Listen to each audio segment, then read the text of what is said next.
The McAlvany Weekly Commentary covering monetary, economic, and geopolitical news events.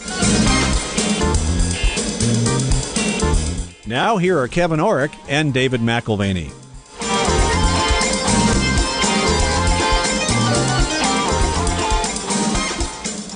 Welcome to the McAlvany Weekly Commentary. I'm Kevin Orrick along with David McAlvany. David, I know we have a lot of regular listeners, but I know why some of the non-regular listeners are listening today, okay? There is fear, a little bit of trepidation in the gold investor's mind right now because they just got whacked. Well, the first couple of days, Friday and Monday, the last couple of days of trading. And it's understandable because the offered explanations really are not adequate. You know, what happened? Why did it happen? Was there a trigger event? And these are the kinds of questions that people are reasonably wanting an answer to. And in all reality, there is no reason. It happened because it can happen. It happened because it did happen. Wait, so the reports that I'm reading that inflation may be dropping, that we may be going into a deflation. In fact, I heard an interview with you on CNBC last night. And these guys were saying, well, you know, J.P. Morgan has come out and said inflation's no longer an issue, that worldwide it's a little over 2%. And you had an interesting answer for the national audience. Well, and the reality is you've had inflation statistics in decline over the last 12 months on a global basis. But what we would suggest is looking forward to the consequences of massive money printing, both by the Fed, the ECB, and the Bank of Japan. Yeah. It's inevitable to see a real inflationary impact in the future. Now, and that's how investors should be thinking, is looking on the horizon, not looking in the rearview mirror, but looking in the horizon. What do we see as a consequence of current policies and procedures by the world central banks? Of Japan doubling their money supply in 2 years. That's what Abe said. We talked about that last week. Well, and of course, we have the negative gold argument being proffered by Societe Generale and Goldman Sachs on the basis of an improvement in global growth, on the basis of improvement in growth here in the United States.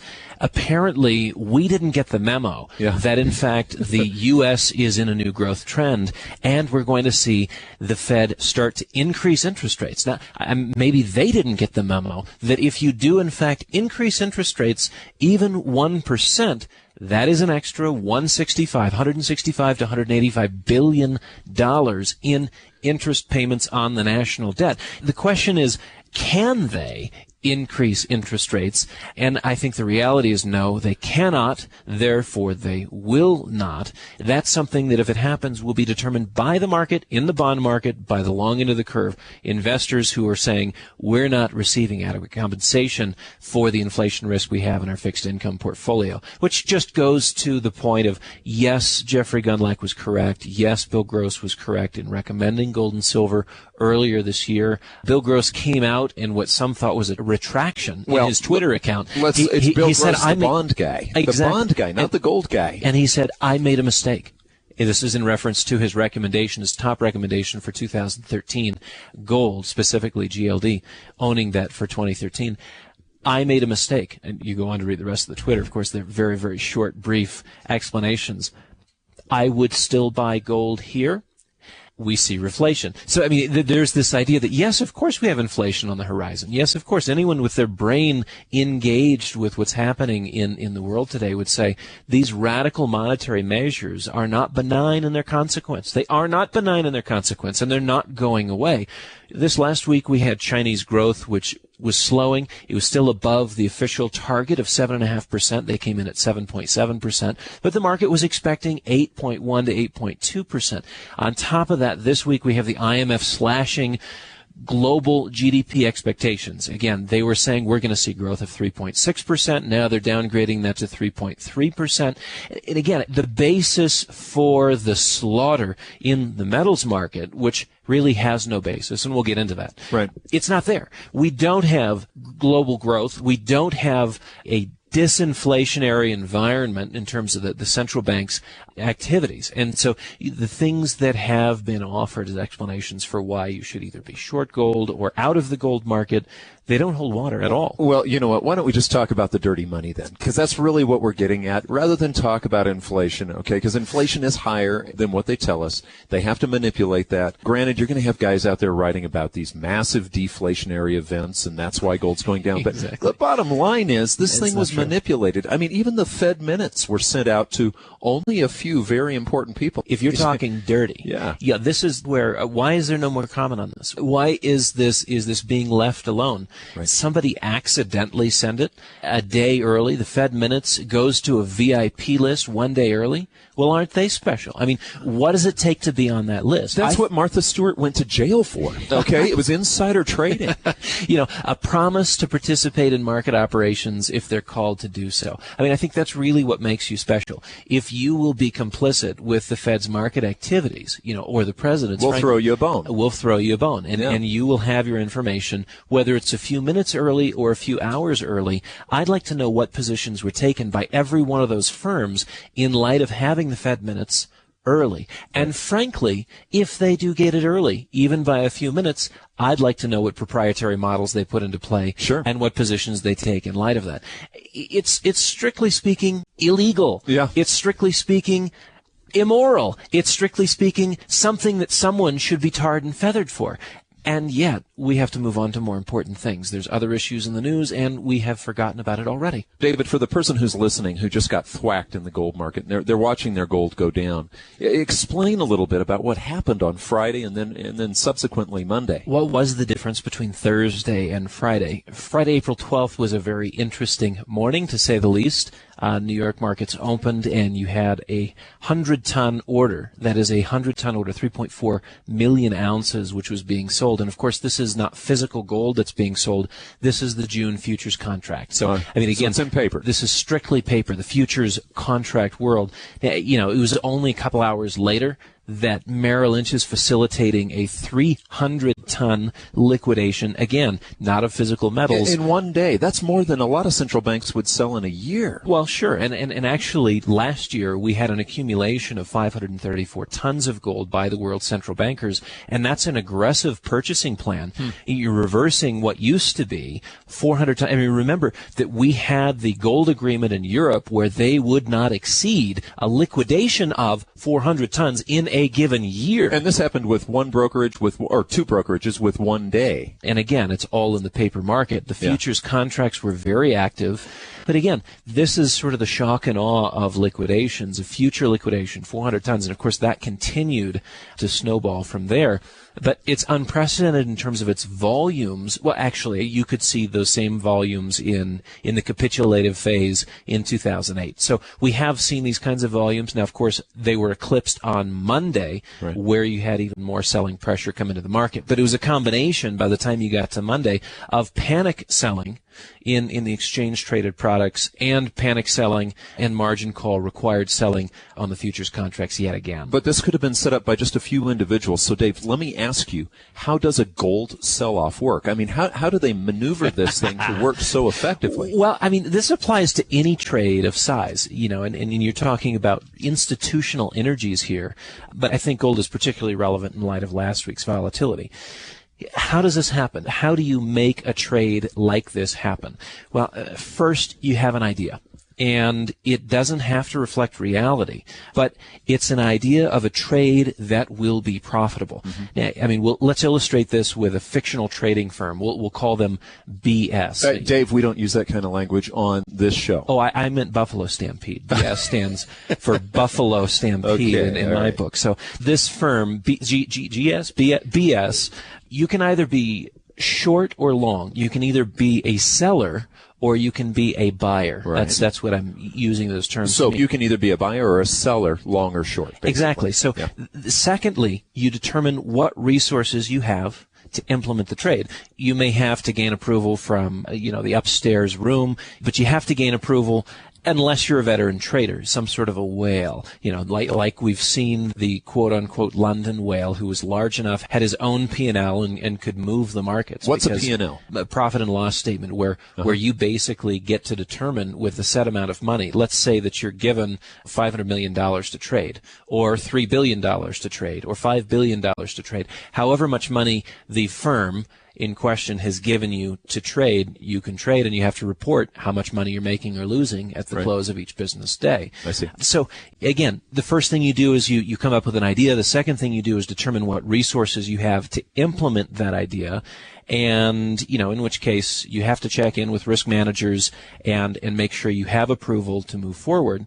But keep in mind, risk managers in this day and age, and certainly over the last 10 years, this has been very well documented, they kind of lie in the shadows because they don't really add anything to company profits. These are your no men, not your yes men, your no men. And so you try to kind of keep them busy looking at models and making sure the firm's not out of whack in terms of their value at risk and things like this. While you're out working the deal. Yeah, but you don't want them to look too closely at your ideas because they might scuttle your best ideas saying, well, there's too much risk involved. But there is a risk manager involved. So part one, part two, part three, once you've mapped out the implementation of your idea and you know what resources you're dealing with, now you do your best to determine who might take the other side of the trade. Is it one party? Is it more than one party? Do you know them? I mean, you might even know them personally. What are the companies like that they work for? How much of a leash do they operate with? Okay, so you're sussing out who's going to take the other side of the trade. Once you determine who would be on the other side of the trade, you need to estimate, you need to calculate the resources they have to work with. So basically, Dave, the question is how deep are their pockets? How much do they have to work with? And this is the most vital step because, while ego does matter, and of course we're talking about a fictitious firm here, BS certainly has a lot of ego. What you have to figure out is, are you going to be able to spend more than the next guy or the next two guys? And everybody has access to cheap money. The question is, again, is their firm going to give them enough leash to continue trading against you? How deep are their pockets? How deep are your pockets? Can you outspend them? So then the contest begins. And then here's where the trade actually begins to get played out. The contest begins to see how committed the other side is to their trade. And in this case, BS has the idea of selling an asset short. So selling short, David, that's profiting from a decline in price. Basically what you're doing is you're betting that something's going to go down. Yeah. Then the other side of the trade is, of course, any or all parties that are long. Which is buying long. They own the asset outright. And they're operating with the thesis that prices will rise. Now, volatility is sometimes sufficient to break down the other side, simply by breaking down their nerves, causing the other side to question their rationale. Why, in fact, did they put on the trade? Why do they own the asset in the first place? But other times, it's just a matter of spending to the point where the other side capitulates because they're out of resources. It reminds you a lot of a poker game, Dave. I mean, it's like everybody's sitting there holding the cards, but people start to get nervous when the pile is getting to be deep. Yeah, well, and this is a particularly quick process when someone is using leverage. Mm-hmm. A leveraged long position is an easy one to break down because if your equity in the trade is, say, 10 to 20%, then a limited amount of volatility will cause either voluntary capitulation. You're out of money a lot quicker because you know not only do you not have deep pockets, you had a large trade, but you only had a little bit of equity. Your equity gets squeezed fast. Well, let me get this right then. Okay, let's say that you buy a trade of 100 of something, but you only have to put 10 down. In other words, 10 for 100. Right. So volatility of 10% wipes you out completely. And you've got to fold the trade. As opposed to someone who has no leverage in the trade and you're going to chew through that equity a lot slower. So that's voluntary capitulation. You also have the involuntary capitulation, which is margin calls. Right. So when you're out of that 10, somebody calls you up and they say, hey, we need another 10 or we're going to blow the whole thing out. Exactly. So when you have outspent your trade opposition, they now have to reverse their side and undo the trades that were put on against you. Does this make sense? So they have to purge their position and prices begin to roll downhill for a change. Now gravity is your friend and you have, in that context, a lot of unsuspecting players with insignificant positions in terms of size, relatively speaking, and they're faced with this sort of steamroller apparently coming from nowhere. What's the reason for the decline? What was the trigger? I mean, these are very reasonable questions that people are asking in the context of a price avalanche. What they don't know is this was an idea probably hatched 30 days ago by a bunch of guys who just quit using pimple cream. Right. You know, I mean, you're trying to look for a rationale. You're trying to figure out what just happened because as a long holder, in this case of gold, how is the market moving against me? I thought I had a fundamental rationale for owning it. But you had no idea that one of the brokerages was going to start the day with a 100-ton sale trade, and then and another brokerage is going to come in 300 tons more. So for these sort of unsuspecting speculators, you can, in many instances, have a defensive sell stop in position, in place to prevent losses. And what that represents is a subjective degree of pain that an individual speculator is willing to experience. You own your position here, and you're willing to see, say, 10% volatility to the downside. At that point, boom, I'm out. Sure. You have a sell stop. Well, and it's not a bad technique if you are trying to protect a portfolio, but when it's being manipulated, it can actually add to the manipulation, can't it? Well, and it's not out of the question that you may be able to see where these sell stops, in fact, are positioned, or at a minimum, assess sort of the critical price points implied in the options market, which would let you know where you're likely to pick up more of an avalanche of liquidation. So again, if I'm putting on this trade of pushing prices lower, shorting the market, you know how far to push it. I know how far to push it, and I also know where I'm going to see extra gravity, if you will, extra gravity applied to the market, taking out those prices one at a time. And, you know, as a major position is being unwound, there's no degree of small investors in cumulative efforts which can offset this sort of selling volume. And so your sell stops, in essence, add to the downside momentum. I mean, the challenge here is for any small speculator or investor who's generally, frankly, undercapitalized. Well, they don't have the free-fed money. I mean, sure. If you've put your life savings in 10 Krugerrands, you're up against borrowed funds that are short a leveraged position in the June contracts, and you're now dealing with an avalanche of 100 tons, and then next thing you know, 300 tons in additional selling. I could do well. I could do well with free money myself. Yeah. Well, the games you would play and the plans that you could concoct over cocktails, again, you know, discussing what is possible with free money. Right. This is the challenge. When you look at the Fed and you look at the damage that is done by the Fed, keeping rates as low as they have, you turn the financial markets into a casino for private P&Ls. We're talking about bank P&Ls, bullion bank P&Ls, hedge fund P&Ls. This becomes a casino world when you're dealing with free money. Well, and let's talk about the emotional impact that it causes to the guy who's not in the game, though. Okay, because you've got guys who just went out and said, hey, you know, gold seems like a pretty good investment. In fact, I had just read that the long contracts on gold since the Cyprus thing had really increased. So you had a lot of guys going long right after the Cyprus thing. But on leverage. But they weren't part of this VIP crowd. They were not at the cocktail party, Dave, that you're talking about. They didn't get the Fed minutes a day early. No, but their emotions skyrocketed when that happened. They had to make a decision. And I think what you're really dealing with, not only with a long investor, a small speculator, if you will, who is undercapitalized relative to this sort of deluge of money coming south, you also have a group that is, in some instances, unfortified emotionally. Mm-hmm. Now, I'm talking about the folks who've been taken out of their positions by their stop-loss orders, emotionally unfortified to reestablish those positions at better prices. Mm-hmm. In the office many years ago, we read Jason Zweig's book, Your Money in Your Brain. It's a great book. Good book. It helps you explore who you are as an investor to, frankly, determine whether or not you're even qualified to be an investor. In some instances, you're better served just going out and spending your hard-earned cash, following the Keynesian model, and just blowing it. Because, honestly, you don't have the fortitude to figure out what makes a good trade and stick with it. But anyways, you know, what Jason Zweig describes as sort of a lizard brain response, you're in a fight or flight mode. You're in a survival mode. If you've seen some losses, now you have to cut your losses and run, because absolutely you can't suffer 100% loss. Well, and we see the words panic selling. Okay, when there's panic selling or, you know, something like that, that is that lizard brain in complete effect. And that's what we had on Monday was utter panic selling added to this manipulative theme of short selling. You know, so your small players are taken out of the market. The market offers no logic for why their positions needed to be sold out from under them. And this adds to the confusion of whether or not they should step back in. So you have this hesitation.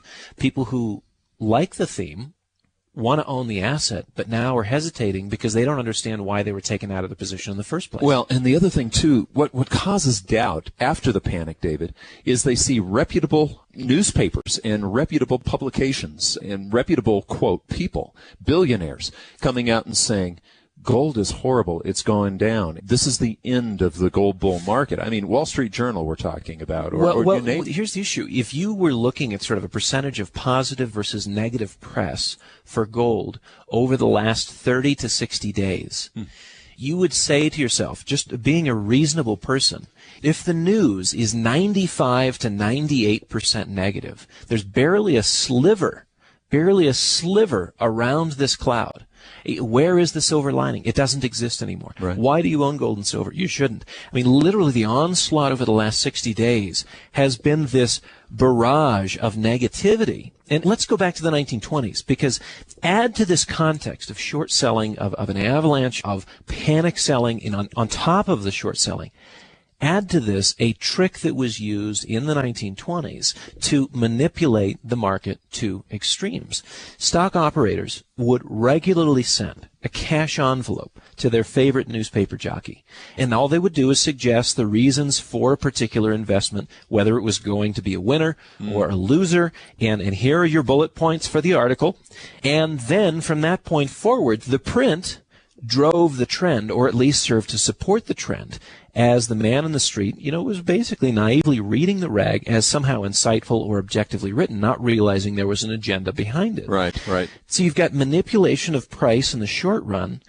Believe it or not, this kind of manipulation is as old as the markets themselves. I mean, thousands of years of, if you can suggest, if you can seed the idea a little bit, if you can get the ball rolling. And yes, it's a PR blitz that complements a trade book. And what I mean by trade book is somebody's taken a position, whether it is short or long, whether they're buying the asset or selling it short. This PR blitz, frankly, if you investigated it properly, you'd find impropriety. But very rarely are you going to see an investigation happen here. But fortunes were made in the 1920s by speculators scalping the market via, what we would consider a gross manipulation of the public trust. You assume if you read something in an established paper that there's no chicanery behind it, there's no hidden agenda. Frankly, there's no cash envelopes or sort of extravagant VIP events that newspaper writers are invited to, where over champagne, cocktails, canops, they're influenced or being encouraged to write in a certain way. So I guess what I'm saying is, as an investor, you really have to do your own thinking, step outside of the mainstream media and question whether or not your reading doesn't have an agenda behind it. Well, too, Dave, okay, let's go back and look at what happened. You have a coordinated effort to short the market. Okay, so we see it coming from the trade that you explained the dynamics of how that works. Then you have the press somewhat in concert with that at the same time. But now you've got the commodities exchanges themselves, okay? The guys who are actually supposed to be objective players, just making sure that they're watching the buyers and sellers and making sure that they behave.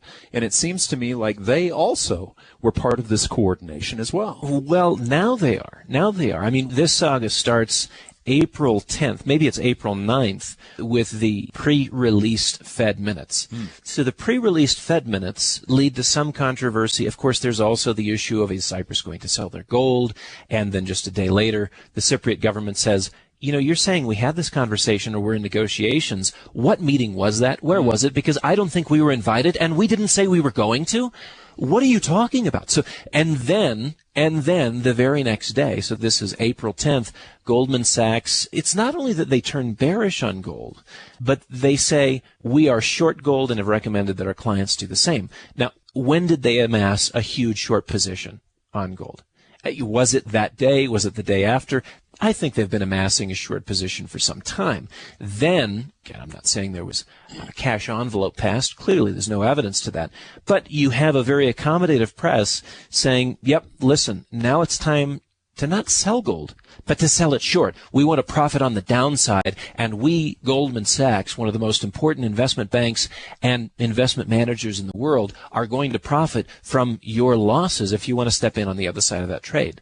we have Fed backing. We're going to push this as far as we possibly can. I mean, read between the lines what it means for Goldman Sachs to say, we are a short seller of gold. Mm-hmm. Get out of our way. The avalanche will begin this week. I mean, this is what you have between the lines. Now, fast forward to this week, what you were just saying with the CME. This is astounding to me. Effective Tuesday of this week, in light of the collapse in gold and silver prices, the CME is raising margin requirements on gold, silver, platinum, palladium, and natural gas. Which is going to force more of those guys who were trying to hold on with one hand. You know, they've got both hands on it now, and now they have to release it because they're basically, CME's coming and saying, we need more money for you to hold that contract. If you want to have a long position in gold, you're going to have to put some more money down.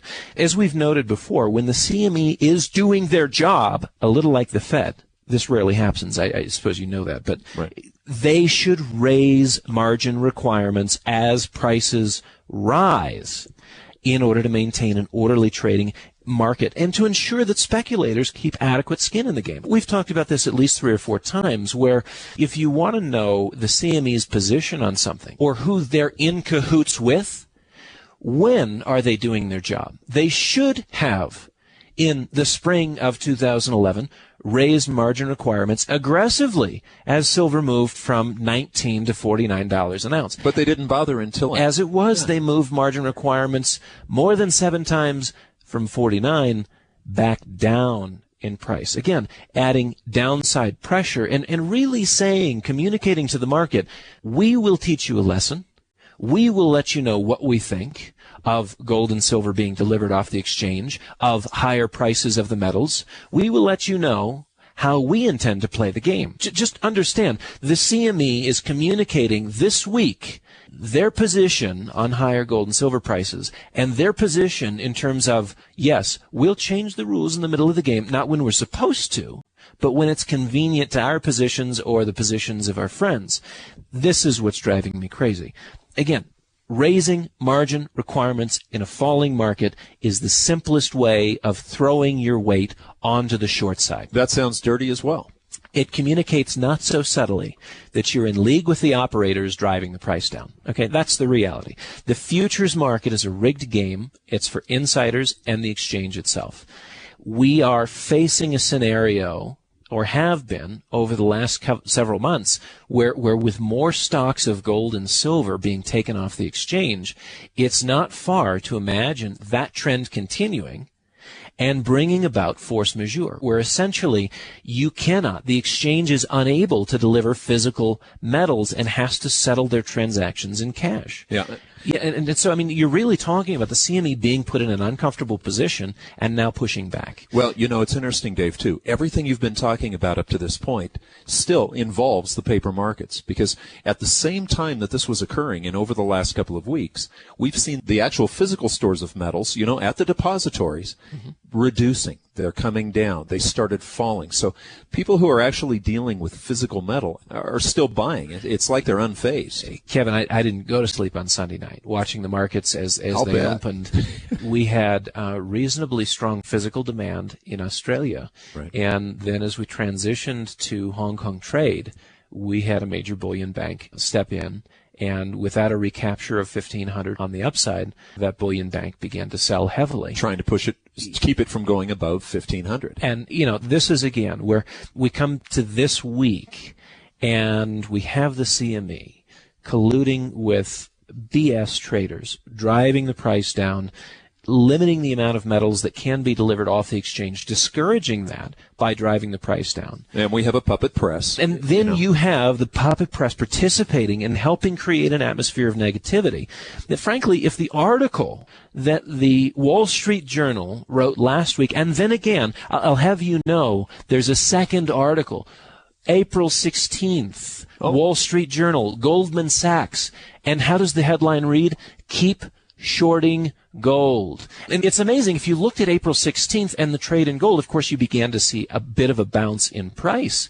And this is an overseas trade. So what they're saying is we haven't made enough. Keep shorting gold. And by the time the Wall Street Journal is printed and out the door, I think Goldman Sachs realizes that they're losing some steam, and they need to, or would like to, see a little bit more momentum on the downside. They haven't closed out their position yet, and of course when you close out a short position, you have to buy back the asset in question, and that forces the price higher. We haven't seen short covering to any degree yet. We haven't seen a Goldman Sachs cover. I'd love to participate in seeing them cover. Wouldn't it be fun if everybody went in and bought gold to where Goldman Sachs actually lost on a trade and they had to go cover that position? But I was going to say, if the Wall Street Journal was printing articles about the stock market and a major Wall Street firm shorting the daylights out of the S&P 500 or the Dow or the NASDAQ, you know what you'd have? You'd have a string of lawsuits and cease and desists from the New York Stock Exchange, from a number of pension funds and asset managers,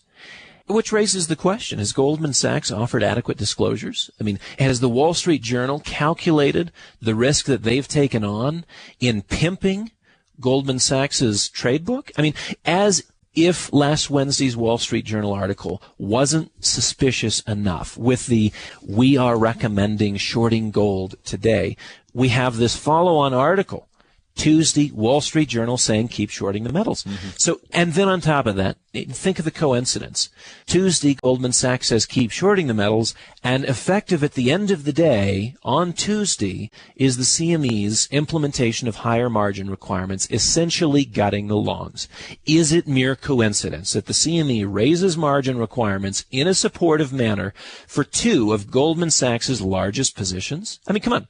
This is mind-bending. No, these trades are in play right now, and they're helping them along, pushing them down. I think this is important to understand. This is an orchestrated move. This has nothing to do with the fundamentals. If you look at why you should own gold, those reasons still exist. Is Europe in any better position this week than it was a week ago or 10 days ago? Do we have any less threat of currency devaluation? Do we see weaker growth? Or do we see, in fact, a resurgence of real growth in the global economy? When you stack the macro fundamental case for why you own gold, none of those variables have changed. What you've just witnessed is a classic capitulation in price, where two firms, whatever firms they were pitted against each other. One was forced to fold their positions. The short side won. The long side folded. Anyone who was leveraged in the gold positions that they held has been crushed. Stop loss orders have cascaded. And now you've got gold owners asking a very reasonable question. What just happened? How can this happen? This doesn't make any sense. Well, hopefully what we've just discussed at least explains how it happens. Why? Because it can. Why? Because it happens all the time. This is the way a trade desk operates. This is the way an individual hedge fund or market operator has always operated, perhaps on a smaller scale and perhaps less in your purview, but this is exactly how it happens. Well, and David, you've got to figure, the people who are printing money right now, this doesn't hurt their feelings a bit, even if they weren't in cahoots with Goldman Sachs or J.P. Morgan. Just providing the cheap capital. No, yeah. But they're not in cahoots. They just provided the cheap capital. Right, and they just let things go on their own. But, I think we should probably differentiate this now, because you've been talking about the paper markets, but we know there's been physical buying. In fact, here at this firm, I was really proud of our clients, talking to them yesterday and the day before. I haven't had a single sell trade yet. I haven't had one client sell because of what happened. And I would say on balance, the purchases to liquidations have been 5 or 6 to 1. Easily. Yeah. With most of the liquidations being a few $1,000s here and there, where people are basically trying to pay their bills, which we've seen that as an ongoing event for the last 24 months as people are dealing with a real-world economy that is in the toilet. Well, and that differentiates a physical owner versus somebody on margin. Okay, if you're out there betting the farm on gold going up or gold going down, and it has a little volatility and you get washed out, you get wiped out. I mean, it's gone. But if you own gold and it goes down a couple of $100s, you still own gold. What's the ultimate low side for gold? That's a very good question, because with a game like this, Goldman Sachs saying, keep shorting the metals.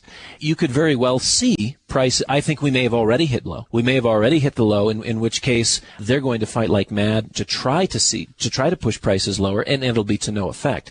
But I mean, what you could see, the technical levels of 1325, 1310, 1300, 1285, 1250. I mean, you've got a variety of estimates out there from Credit Suisse, Morgan Stanley, Coutts Bank, anywhere from 1350 down to 1250.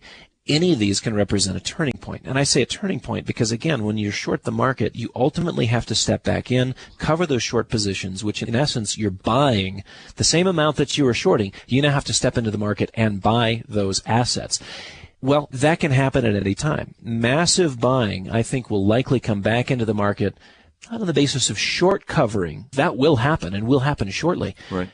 But what we'll see is massive buying with constructive interests above 1525. We want to see a little bit of stabilization in the market. Meanwhile, we see sophisticated investors all over the world stepping in, buying physicals, taking physical delivery, millions of dollars at a time. Right. Why?